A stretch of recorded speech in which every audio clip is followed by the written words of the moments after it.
എല്ലാവർക്കും ശ്രീമാസിലേക്ക് സ്വാഗതം. ഞാൻ ഇവിടെ PSCയുടെ വിവിധ മത്സര പരീക്ഷകൾക്ക് തയ്യാറെടുക്കുന്നവർക്ക് ബേസിക് ആവർത്തിച്ച് ചോദിക്കുന്ന കുറച്ച് ചോദ്യങ്ങൾ അത് ഉൾപ്പെടുന്ന പ്രധാനപ്പെട്ട ടോപ്പിക്കുകൾ വിശദമായിട്ട് ചർച്ച ചെയ്ത് ക്ലാസ് എടുക്കാൻ ഉദ്ദേശിക്കുന്ന ഒരു മെഗാ റിവിഷനാണ് ഞാൻ ഉദ്ദേശിക്കുന്നത്. ഈ വീഡിയോ നിങ്ങൾ സബ്സ്ക്രൈബ് ചെയ്യാതെയാണ് കാണുന്നതെങ്കിൽ സബ്സ്ക്രൈബ് ചെയ്യുക, ഷെയർ ചെയ്യുക, സപ്പോർട്ട് ചെയ്യുക. നിങ്ങളുടെ നല്ല സപ്പോർട്ട് ഉണ്ടെങ്കിൽ തുടർന്നും ധാരാളം ലോങ് വീഡിയോസും ഷോർട്ട് വീഡിയോസും ശ്രീമാർക്സിൽ അപ്ലോഡ് ചെയ്യുന്നതാണ്. പ്രീവിയസ് ഇയർ ക്വസ്റ്റ്യൻസിൻ്റെ ഡീറ്റെയിൽഡ് എക്സ്പ്ലനേഷൻസ് ഉൾക്കൊള്ളിച്ചുകൊണ്ട് ഷോർട്ട് കട്ട് മെത്തേഡ്സ്, ട്രിക്കുകൾ, ടിപ്പുകൾ, ഫാസ്റ്റസ്റ്റ് കാൽക്കുലേഷൻ മെത്തേഡ്സ് അതൊക്കെ ഉൾക്കൊള്ളിച്ചുകൊണ്ട് ഒരു മെഗാ റിവിഷൻ എടുക്കാൻ ഉദ്ദേശിക്കുന്നത്. നമുക്ക് ക്ലാസ്സിലേക്ക് കടക്കാം. ത്രികോണങ്ങളെ പറ്റി പഠിക്കാം. 3 വശമുള്ള ചിത്രത്തെയാണ് ത്രികോണം എന്ന് പറയുന്നത്. ക്ലോസ്ഡ് ഫിഗർ, 3 വശം. അപ്പോൾ സമഭുജ ത്രികോണം അല്ലെങ്കിൽ അതിന് ഇക്വിലാറ്ററൽ ട്രയാങ്കിൾ എന്ന് പറയും ഇംഗ്ലീഷിൽ. ഇക്വിലാറ്ററൽ എന്ന് പറഞ്ഞാൽ ആ പേരിൽ തന്നെയുണ്ട്. വശങ്ങളും തുല്യമായിട്ടുള്ള ട്രയാങ്കിളാണ് ഇക്വിലാറ്ററൽ ട്രയാങ്കിൾ. ഇക്വിലാറ്ററൽ ട്രയാങ്കിൾ അതായത് സമഭുജ ത്രികോണത്തിന്റെ പ്രത്യേകത എന്തുവാ? 3 കോണുകളും 3 വശങ്ങളും തുല്യമായിരിക്കും. ഇവിടെ വശം എ ഈ കോണ് 3 കോണും തുല്യമായിരിക്കും. ത്രികോണങ്ങളുടെ 3 കോണുകളുടെ തുക 180 ഡിഗ്രിയാണ്. അപ്പം 3 കോണുകളുടെ തുക 180 ആണെങ്കിൽ എത്ര വരും? 180നെ 3 കൊണ്ട് ഹരിച്ചാൽ ഒരു കോണിന്റെ കിട്ടുമല്ലോ. 60 + 60 + 60. ഓരോ കോണും ഒരു സമഭുജ ത്രികോണത്തിന്റെ ഇക്വിലാറ്ററൽ ട്രയാങ്കിളിന്റെ ഓരോ കോണും 60 ഡിഗ്രി ആയിരിക്കും. 60. ഇപ്പൊ ABC കൺസിഡർ ചെയ്താൽ angle A = angle B = angle C = 60 degree. ഒരു സമഭുജ ത്രികോണത്തിന്റെ ഒരു വശത്തിന്റെ നീളം A യൂണിറ്റ് ആയാൽ അതിന്റെ ചുറ്റളവ് 3a, വിസ്തീർണം അഥവാ പരപ്പളവ് √3a²/4. വിസ്തീർണം √3a²/4 ചതുരശ്ര യൂണിറ്റ്. മീറ്ററാണ് മീറ്റർ സ്ക്വയർ, സെന്റിമീറ്റർ ആണ് സെന്റിമീറ്റർ സ്ക്വയർ. ഉന്നതി h കാണാനുള്ള ഫോർമുല √3a/2. ഇത് ബൈഹാർട്ടാക്കി വെക്കുക. ഈ സമഭുജ ത്രികോണം എന്താണെന്ന് മനസ്സിലാക്കുക. 3 വശങ്ങളും 3 കോണുകളും തുല്യമായിട്ടുള്ള ത്രികോണത്തെ സമഭുജ ത്രികോണം എന്ന് പറയുന്നു. 3 കോണുകൾ തുല്യ എന്ന് പറയുമ്പോൾ കോണുകളെല്ലാം കൂടെ കൂട്ടുന്നത് 180. അപ്പോൾ ഒരു കോണിന്റെ അളവ് കാണാൻ 180നെ 3 വെച്ച് ഹരിക്കുക, അതായത് 60. ഓരോ കോണും 60 ഡിഗ്രി ആയിരിക്കും. കോണത്തിന്റെ ഏതെങ്കിലും ഒരു കോൺ 90 ഡിഗ്രി ആയാൽ 90 ഡിഗ്രിക്ക് നമ്മൾ പറയുന്ന ഒരു പേരുണ്ട്, മട്ടക്കോൺ. 90 ഡിഗ്രിക്ക് പറയുന്ന പേരെന്താ? അത് മട്ടക്കോൺ. മട്ടക്കോൺ ആയാൽ ആ കോണിന്റെ നേരെ എതിർ സൈഡിൽ കിടക്കുന്നതായിരിക്കും അതിന്റെ ഏറ്റവും വലിയ സൈഡ്. അതിനെ കർണം എന്ന് പറയുന്നു. കർണത്തിന് വേറൊരു പേരുണ്ട്, ഹൈപ്പോട്ടന്യൂസ്. 90 ഡിഗ്രിക്ക് ഇവിടെ ഇതിന്റെ നേരെ എതിരിൽ കിടക്കുന്ന കർണം അഥവാ അതിന്റെ ഇംഗ്ലീഷിൽ പറയുന്ന പേര് ഹൈപ്പോട്ടന്യൂസ്. അതായത് കർണം സ്ക്വയർ സമം മറ്റ് 2 വശങ്ങളുടെ വർഗങ്ങളുടെ തുക. മറ്റ് 2 വശങ്ങളുടെ വർഗങ്ങൾ ഏതൊക്കെയാണ്? BC സ്ക്വയറും AB സ്ക്വയറും.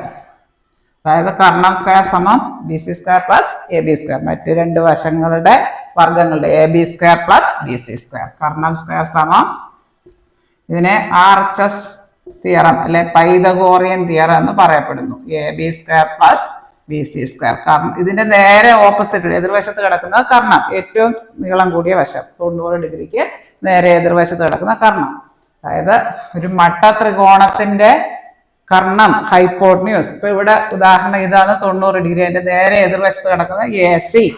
അതിന്റെ കർണം സ്ക്വയർ സമം മറ്റ് 2 വശങ്ങളുടെ AB square + BC square. AB സ്ക്വയറും BC സ്ക്വയറും കൺസിഡർ ചെയ്യുക. അത് രണ്ടും കൂടെ കൂട്ടുന്നത് കർണം സ്ക്വയറിന് തുല്യമാണ്. ഈ തിയറത്തെ നമ്മൾ RHS സിദ്ധാന്തം എന്ന് പറയുന്നത്. RHS സിദ്ധാന്തം, RHS തിയറി അല്ലെങ്കിൽ പൈതഗോറസ് തിയറം അല്ലെ കർണം സ്ക്വയർ സമം മറ്റ് 2 വശങ്ങളുടെ വർഗങ്ങളുടെ തുക. കർണം square that is AC square. ഇവിടെ കർണം AC ആണ്. AC സ്ക്വയർ 90 ഡിഗ്രിക്ക് എതിർവശത്ത് = AB സ്ക്വയർ + BC സ്ക്വയർ. ഒരു കോണ് 90 ഡിഗ്രി ആയാൽ മട്ടത്രികോണം. ഒരു കോണ് 90 ഡിഗ്രി മറ്റ് 2 വശങ്ങൾ തുല്യവുമായാൽ നമ്മൾ സമപാർശ്വ മട്ടത്രികോണം എന്ന് പറയുന്നത്. 2 വശങ്ങൾ തുല്യമായാൽ സമപാർശ്വ ത്രികോണമാണ്. ഒരു വശം വ്യത്യസ്തവും രണ്ട് വശങ്ങൾ തുല്യമായാൽ സമപാർശ്വ ത്രികോണം എന്ന് പറയുന്നു. ഇത് ഒരു മട്ടത്രികോണത്തിന്റെ രണ്ട് വശങ്ങൾ തുല്യമായാൽ സമപാർശ്വ മട്ടത്രികോണം എന്ന് പറയുന്നു. ഐസോസിലസ് റൈറ്റ് ട്രയാങ്കിൾ, റൈറ്റ് ആംഗിളുടെ ട്രയാങ്കിൾ ആണ് മട്ടത്രികോണം. സമപാർശ്വ മട്ടത്രികോണം എന്ന് പറഞ്ഞാൽ ഐസോസിലസ് റൈറ്റ് ട്രയാങ്കിൾ. ഏതെങ്കിലും ഒരു കോണ് 90 ഡിഗ്രി ആയാൽ ആ ത്രികോണത്തെ, മൂന്ന് വശങ്ങളുള്ള ആ ഫിഗറിനെ, ക്ലോസ്ഡ് ഫിഗറിനെ മട്ടത്രികോണം എന്ന് പറയുന്നു. അതില് 90 ഡിഗ്രിക്ക് നേരെ എതിർവശത്ത് കിടക്കുന്ന സൈഡിനെ ഹൈപ്പോട്ന്യൂസ് അഥവാ കർണം എന്ന് പറയുന്നു. മറ്റ് രണ്ട് വശങ്ങളുടെ വർഗങ്ങളുടെ തുക കർണം സ്ക്വയറിന് തുല്യമാണ്. Hypotenuse square equal to the sum of squares of other two sides. That is കർണം സ്ക്വയർ സമം മറ്റ് രണ്ട് വശങ്ങൾ ഏതൊക്കെയാണ്? A B B C. ഇത് കർണം, മറ്റ് രണ്ട് വശം A B B C A C, മൂന്ന് വശങ്ങൾ. ഈ കർണം സ്ക്വയർ ഹൈപ്പോട്ന്യൂസ് സ്ക്വയർ സമം A B square plus B C square. ഈ തിയറത്തെ നമ്മൾ പൈതഗോറിയൻ തിയറം എന്ന് പറയുന്നു, അല്ലെങ്കിൽ ആർച്ചസ് സിദ്ധാന്തം. ഒരു ത്രികോണത്തിന്റെ രണ്ട് വശങ്ങൾ തുല്യമായാൽ, ഉദാഹരണം എ ബി സി, എ സിയും ബി സിയും തുല്യമാണ്. ചിത്രത്തിൽ നിന്ന് കണ്ടാൽ മനസ്സിലാകും. ആ രണ്ട് വശങ്ങൾ വന്നു ചേരുന്ന കോണുകൾ, കോൺ എയും കോൺ ബിയും തുല്യമായിരിക്കും. രണ്ട് വശങ്ങളും രണ്ട് കോണുകളും തുല്യമായിരിക്കും. അങ്ങനെയുള്ള ത്രികോണത്തിനെ സമപാർശ്വ ത്രികോണം അഥവാ ഐസോസിലസ് ട്രയാങ്കിൾ എന്ന് പറയുന്നു. രണ്ട് വശങ്ങളും ആ രണ്ട് തുല്യ വശങ്ങളും വന്നു ചേരുന്ന രണ്ട് കോണുകളും തുല്യമായിരിക്കും. രണ്ട് തുല്യ വശങ്ങൾ വന്നു ചേരുന്ന കോണുകളും തുല്യമാണ്. അതായത് ഇവിടെ ഉദാഹരണത്തിന് കോൺ എ ഈക്വൽ ടു കോൺ ബി. ഇവിടെ വേറൊരു ട്രയാങ്കിൾ കൺസിഡർ ചെയ്യുക. ഇവിടെ രണ്ട് ഫിഗറിൽ നിന്ന് മനസ്സിലാക്കാം നമുക്ക്. പി ക്യു പി ആറും തുല്യമാണ്. അപ്പോൾ അത് രണ്ടും വന്നു ചേരുന്ന കോണുകൾ ഏതൊക്കെ? Angle Q and angle R. അത് തുല്യമായിരിക്കും.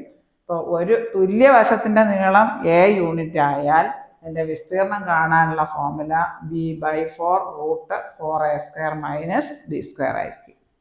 ഇത്രയും ചതുരശ്ര യൂണിറ്റ്. ട്രയാങ്കിൾ വിഷമഭുജ ത്രികോണം. ഇതിൻ്റെ ഒരു ത്രികോണത്തിൻ്റെ മൂന്ന് വശങ്ങളും വ്യത്യസ്ത അളവുകളായാൽ, അതായത് മൂന്ന് വശങ്ങൾ എ ബി സി എന്നിവ, എക്ക് ഓപ്പോസിറ്റ് ആയിട്ടുള്ള സ്മാൾ എ, ബിക്ക് ഓപ്പോസിറ്റ് ആയിട്ടുള്ള ബി, സിക്ക് ഓപ്പോസിറ്റ് ആയിട്ടുള്ളത് small C, A B C എന്നിവ വശങ്ങളായാൽ അതിൻ്റെ വിസ്തീർണം കാണാനുള്ള ഫോർമുല √(s)(a)(s)(b)(s)(b)(s)(c).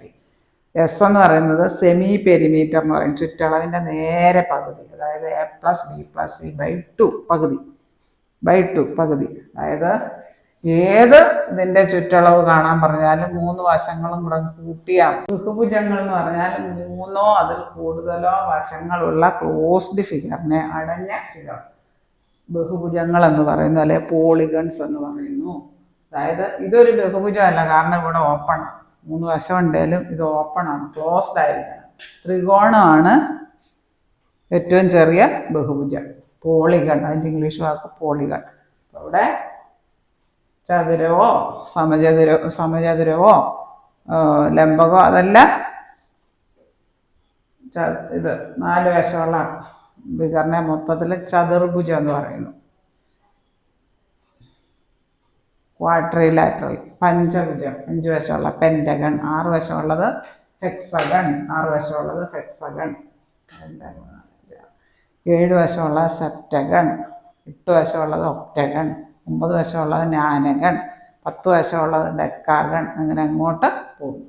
ബഹുഭുജങ്ങളുടെ വശങ്ങളുടെ നീളം തുല്യമുള്ളതും വരാം, അല്ലാത്തതും വരാം. തുല്യമുള്ളതിനെ നമ്മൾ ഇപ്പോൾ ഹെക്സഗണാണ്, 6 വശമുള്ളതിനാണെങ്കിൽ സമഷഡ്ഭുജം, സമപഞ്ചഭുജം, റെഗുലർ പെൻറ്റഗൺ, റെഗുലർ ഹെക്സഗൺ. സമ എന്ന് പറഞ്ഞാൽ എല്ലാ വശങ്ങളുടെ നീളം തുല്യമായിരിക്കും. ഉള്ള ഏതൊരു ഫിഗറിനെയും കോമൺ ആയിട്ട് പറയുന്ന പേരാണ് ചതുർഭുജം അഥവാ ക്വാഡ്രിലാറ്ററൽസ്. ഇംഗ്ലീഷ് പേര് ക്വാഡ്രിലാറ്ററൽസ്. ഇവിടെ സമചതുരം, അത് സ്ക്വയർ എന്ന് പറയും ഇംഗ്ലീഷിൽ, സ്ക്വയർ.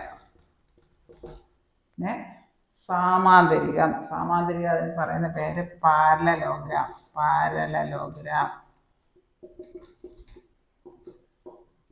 സാമാന്തരികം എന്ന് പറഞ്ഞാൽ എതിർവശങ്ങൾ പാരലൽ, സമാന്തരവുമായിരിക്കും, തുല്യമായിരിക്കും. ഇവിടെ എ ബി സി ഡിക്ക് പാരലൽ എന്ന് പറഞ്ഞാൽ ഒരേ ചരിവ്. പിന്നെ ഇങ്ങനെ വരുന്നത് പാരലലാണ്, സമാന്തരമാണ്. ഇങ്ങനെ വരുന്നത് ഒരേ ചരിവ് വരണം.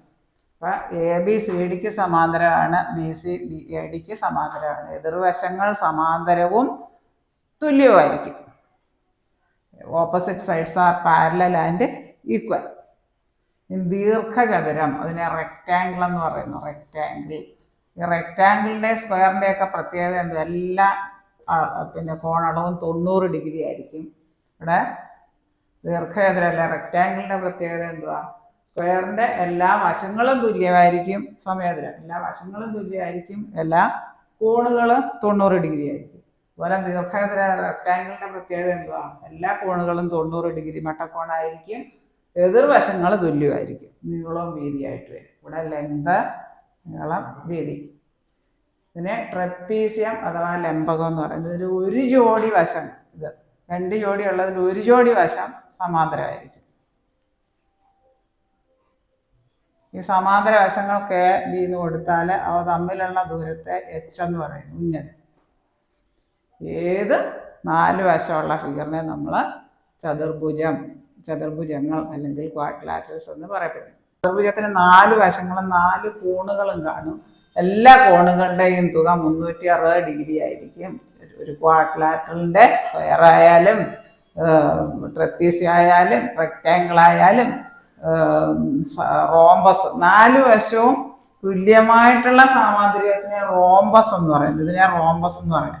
4 വശങ്ങൾ ഓപ്പോസിറ്റ് സൈഡ്സ് പാരലൽ, സമാന്തരമായിരിക്കണം, 4 വശങ്ങളും തുല്യമായിരിക്കണം. അതിനെ അതൊരു സാമാന്തരികമാണ്, അത് റോംബസ് എന്ന് പറയപ്പെടുന്നു. 4 വശം ഇത് സാമാന്തരികമാണെങ്കിൽ അങ്ങനെ തുല്യമാകണമെന്നില്ല. എതിർവശങ്ങൾ സമാന്തരവും തുല്യമായിരിക്കണം.